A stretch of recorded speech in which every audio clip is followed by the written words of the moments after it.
નમસ્કાર વિદ્યાર્થી મિત્રો, આજે આપણે ધોરણ 10ના ગુજરાતી વિષયના એકમ 17 ટિફિન પાઠનો અભ્યાસ કરીશું. ટિફિન કૃતિના કર્તા પ્રેમજી પટેલ છે. ટિફિન કૃતિનો પ્રકાર લઘુકથા છે. પાઠની સમજૂતી મેળવતા પહેલાં આપણે એના લેખક એવા પ્રેમજી પટેલનો પરિચય મેળવીશું, જે આ મુજબ છે. પ્રેમજી સોમાભાઈ પટેલ સાબરકાંઠા જિલ્લાના તલોદ તાલુકાના ખેરોલના વતની છે. તેઓ કોલેજમાં અધ્યાપક તરીકે કાર્યરત હતા. 53મી બારી, અમૃત વર્ષ, સ્પર્શમણી, અવેર, કીડીકથા એ તેમના લઘુકથા સંગ્રહો છે. 14 લોક, લોકજણસ, અમીલોક એ તેમનું સંપાદિત લોક સાહિત્ય છે. મંકોડાની મુસાફરી, નવતર બાળ વાર્તાઓ એ તેમનું બાળ સાહિત્ય છે. ગુજરાતી જીવન કથાઓ, વિવેચનના તરફ, ગુજરાતી આત્મકથાઓ એ તેમના વિવેચન ગ્રંથો છે. પાઠની વાત કરીએ તો આ લઘુકથામાં એક માર્મિક ઘટના વર્ણવવામાં આવી છે. નાના અને સાદા વાક્યોથી અમથી માનો પશુપ્રેમ અને તેમની પરોપકારની વૃત્તિનું ઉત્તમ આલેખન થયું છે.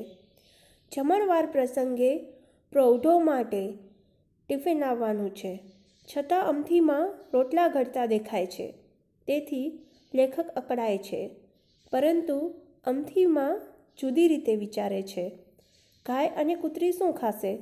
લઘુકથાનો વળાંક ત્યાં છે કે છતે કુટુંબે એકલવાયુ જીવન જીવતા અમથીમાં માટે તો આ પશુઓ જ તેમના પોતિકા હતા, કુટુંબી હતા.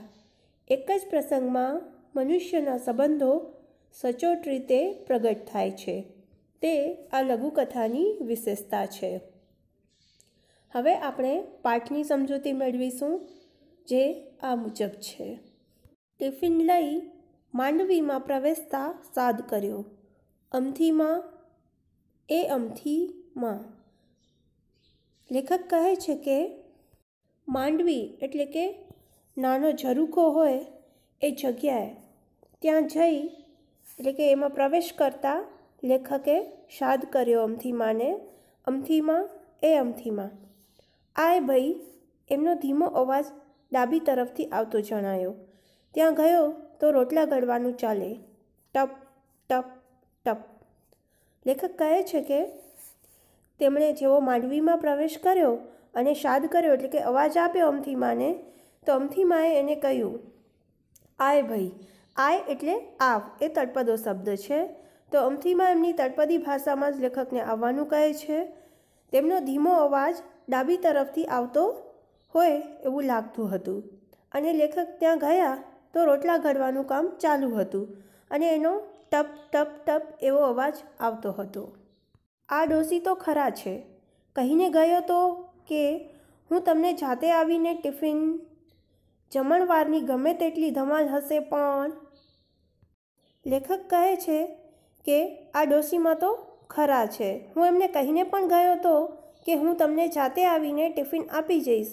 જમણવારની ગમે તેટલી ધમાલ હશે, ગમે એટલો વ્યસ્ત હોઈશ, કામ માટે દોડધામ હશે, તો પણ એમ કહી એ વાક્ય અધૂરું મૂકી દે છે.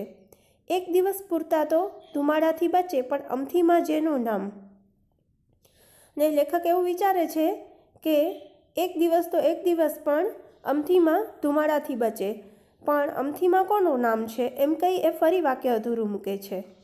મેં કહ્યું એ ખરું માજી, કહ્યું તું તો ખરું કે ટિફિન.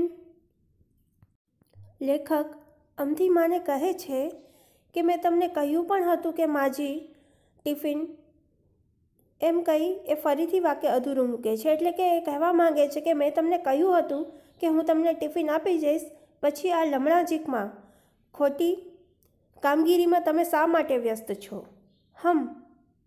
તે સારું કર્યું. અમથીમાં કહે છે, હા તે બહુ સારું કર્યું. તો આ રોટલાનું વૈતરું શું કામ?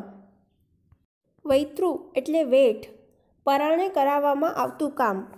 લેખક અમથીમાને કહે છે કે મારા કહેવા છતાં પણ તમે આ વેઠ શું કામ કરો છો? વધારાનું કામ શું કામ કરો છો? શા માટે રોટલા બનાવો છો? તેમણે મારી તરફ જોયું. હળવાશથી કહે, હું ધરાઈ જાઉં, પણ આ સામે બેઠી કાળવી અને ગોરવી હમણાં આવશે. એ બંનેને શો જવાબ આપવાનો? હું તળપદો શબ્દ છે, તેનો અર્થ થાય હું. જઉં એટલે જાઉં. લેખકે જ્યારે અમથીમાને આ મફતનું વૈતરું કરવાનું કારણ પૂછ્યું ત્યારે અમથીમાએ લેખક તરફ જોયું અને હળવાશથી શાંતિથી કહ્યું, હું ધરાઈ જાઉં, પણ આ સામે બેઠી કાળવી અને ગોરવી હમણાં આવશે. એ બંનેને મારે શો જવાબ આપવાનો? માજીનો ઈશારો ક્ષણેક વીત્યા બાદ સમજાયો કે કાળી કૂતરી અને ગોરી ગાયની વાત કરે છે. અટકીને આગળ કહે, બે જીવ નેહાકાર નાખે તો મારું ખાધેલું એ. ડોસી જાણે પોતાના કુટુંબીજનોની વાત કરતા હોય એમ બોલ્યા. ઈશારો એટલે સંકેત. નેહાકા એ તળપદા શબ્દનો અર્થ થાય નિશાસા. લેખક કહે છે કે માજીનો એટલે કે અમથીમાનો ઈશારો ક્ષણેક થોડી ક્ષણો વીત્યા પછી મને સમજાયો કે કાળી કૂતરી અને ગોરી ગાયની એ વાત કરે છે. કાળી કૂતરી માટે કાળવી અને ગોરી ગાય માટે ગોરવી એ શબ્દ એ અહીં વાપરે છે. પછી અટકીને આગળ કહે છે કે બે જીવ નેહાકા નિશાસા નાખે તો મારું ખાધેલું એ વ્યર્થ છે. અને ડોસીમાં જાણે કે પોતાના કુટુંબીજનોની વાત કરતા હોય એમ એ બોલ્યા. એટલે કે પોતાના કુટુંબીજનો હોવા છતાં પણ પોતે એકલા રહેતા હતા અને તેમના માટે તો આ પશુઓ જ જાણે પોતાનો કુટુંબ હોય એવી લાગણી એમને હતી. લઘુકથા પ્રેમજી પટેલની શ્રેષ્ઠ લઘુકથાઓમાંથી લેવામાં આવી છે. આ લઘુકથામાં માનવનો પશુપ્રેમ જોવા મળે છે. અહીં આપણી એકમ 17 ટિફિનની સમજૂતી પૂરી થાય છે. ફરી મળીશું નવા વિડીયો સાથે. આભાર.